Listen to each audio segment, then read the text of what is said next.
No one grows up wishing they're going to become an addict. But that's what happened to Brick Township resident Dave Greenwald. It began with prescription opiate painkillers after back surgery.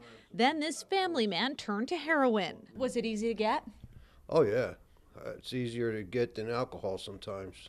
Eventually, Greenwald lost everything: his family, home, cars. He overdosed twice and made 3 suicide attempts. He's since recovered, but says at the time he didn't know who to call for help. The Mental Health Association in New Jersey recently launched a free confidential call line, New Jersey Connect for Recovery, which provides counseling to those coping with addiction to heroin and prescription painkillers. If you are misusing these substances, what you'll do is you'll get dispatched immediately to a licensed counselor, and you can call back as many times as you want to. We're not saying that you call and all your problems are going to go away overnight. What we're looking to do is establish a relationship in a very safe, empathetic environment. The Mental Health Association in New Jersey says the call line was established to help address the severe opiate misuse problem in the state. In 2013, there were 1,316 drug-related deaths in the state. 557 of those tested positive for heroin. The call line, funded by the pharmaceutical company Activist PLC, is open 7 days a week from 12 to 8 p.m. to residents statewide. It's different than talking to a family member. If you get to talk to somebody that's walked in your shoes, that has recovered, that's very valuable.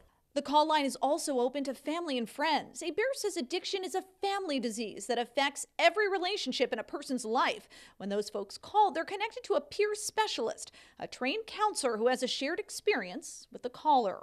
Our counselors, our peer specialists, are trained to ask them, how are you doing? What's going on with you? I can hear it in your voice. This call center is another tool in the toolbox, so to speak. Last year in Ocean County, 92 people died from drug overdoses, but officials say that number could rise as the medical examiner reports are filed. Ocean County Prosecutor Joseph Coronado calls it an epidemic, one he says should be tackled with a 3-pronged approach.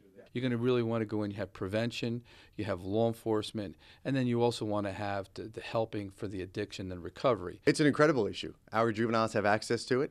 They know that it's out there. Which is why the prosecutor's office continues to educate students in schools throughout Ocean County. I would tell you that there's still a misconception as to what these drugs do to you and what they do to your body.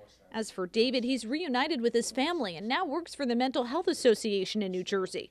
His message to those battling addiction and their families: pick up the phone and call. It could change your life forever. My life has been changed forever. I'll never go back to using again. Never. I'm Lauren Wonko, NJTV News.